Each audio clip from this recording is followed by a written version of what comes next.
నిన్న ఆయన మాట్లాడుతుంటే అందరు నవ్వుకుంటా ఉన్నారు. ఫస్ట్ ఆఫ్ ఆల్ తెలంగాణ తల్లి, అందరికీ తల్లి లాంటి తెలంగాణ తల్లిని అక్కడ పెట్టుకుందాం. కొత్త సెక్రటేరియట్ డాక్టర్ బాబాసాహెబ్ అంబేద్కర్ గారి పేరు మీద పెట్టుకున్న సెక్రటేరియట్, అక్కడ తెలంగాణ తల్లిని పెడదాం అందరి తల్లిని అంటే, లేదు నేను రాహుల్ గాంధీ వాళ్ళ నాయననే పెడతా అని చెప్పి రాహుల్ గాంధీ గారి తండ్రి గారి ఫోటో తెచ్చి అక్కడ పెట్టినాం, తండ్రి గారి విగ్రహం తెచ్చి అక్కడ పెట్టినాం.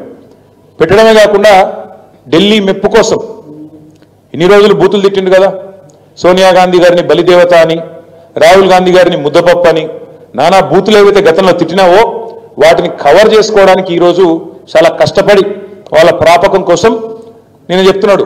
ఏం చెప్తున్నాడు? రాజీవ్ గాంధీ గారు కంప్యూటర్ కనిపెట్టిండట. ఇక నీకు ఎంత తెలివి ఉందో దీన్ని బట్ట చెప్పొచ్చు. అయ్యా రేవంత్ రెడ్డి గారు, నీకు తెలియదు, దరిద్రం ఏంటంటే నీకు తెలియదన్న విషయం కూడా తెలియదు. నీకు ఎవరు చెప్తే ఇనవు. కంప్యూటర్ కనిపెట్టింది రాజీవ్ గాంధీ, రాహుల్ గాంధీ కాదు నాయన, చార్లెస్ బ్యాబేజ్ అన్నట్టు ఆయన. పాపం ఆయన కనిపెట్టిండు, ఆయన బాధపడుతున్నాడు. ఎక్కడున్నాడు కానీ ఆయన ఆత్మ అది బాధపడతా ఉన్నది. రాజీవ్ గాంధీ గారు భారతదేశానికి కంప్యూటర్ పరిచయం చేసినట్టాడు. రాజీవ్ గాంధీ గారు కంప్యూటర్ పరిచయం చేయలేదు భారతదేశానికి.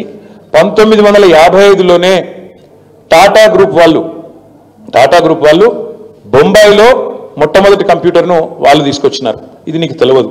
ఆ రోజు రాజీవ్ గాంధీ గారికి 10 ఏళ్ళలో 12 ఏళ్ళలో. ఇది నీ తెలివి, ఇది నీకున్న పరిజ్ఞానం. ఇక దాంతోపాటు మీకు తెలుసు ఈ రాష్ట్రంలో పరిస్థితి ఎట్లా ఉంది అంటే, ఒకవైపు చికెన్ గున్యాలు, విష జ్వరాలు, మరొక వైపు ఈ డెంగ్యూలు, పారిశుద్ధ్యం పడకేసింది. పట్టణ ప్రగతి లేదు, పల్లె ప్రగతి లేదు, కనీసం పల్లెల్లో పిచికారి కొట్టించే పరిస్థితి లేదు నీ ప్రభుత్వానికి. స్కూళ్ళలోనేమో చాక్ పీసులకు పైసలు లేవు, పల్లెల్లోనేమో పిచికారి కొట్టించేందుకు పైసలు లేవు, సర్పంచుల బిల్లులు ఇవ్వవు, ఆఖరికి పోలీసుల బండ్లల్లో మరి మమ్మల్ని అరెస్ట్ చేసి వాళ్ళని కొట్టబోయేటోళ్ళకి వాళ్ళకు కూడా మరి కనీసం వాళ్ళ బండ్లలో డీజిల్ పోసే ముఖం లేదు. దాంతోపాటు హోంగార్డులకు కూడా జీతాలు ఇచ్చే పరిస్థితి లేదు. చెప్తూ పోతే ఒకటి రెండు కాదు, రాష్ట్రంలో ఒకవైపు హెల్త్ ఎమర్జెన్సీ పెట్టే పరిస్థితి ఉన్నది.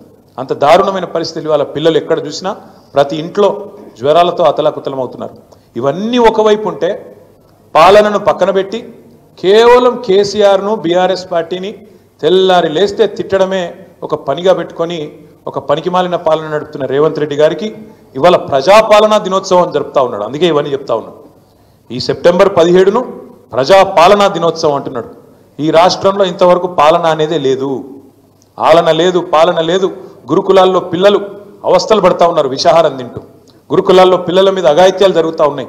గురుకుల టీచర్లను 2500 మందిని తీసి పక్కన పెట్టేసినారు సడన్గా ఆకస్మికంగా.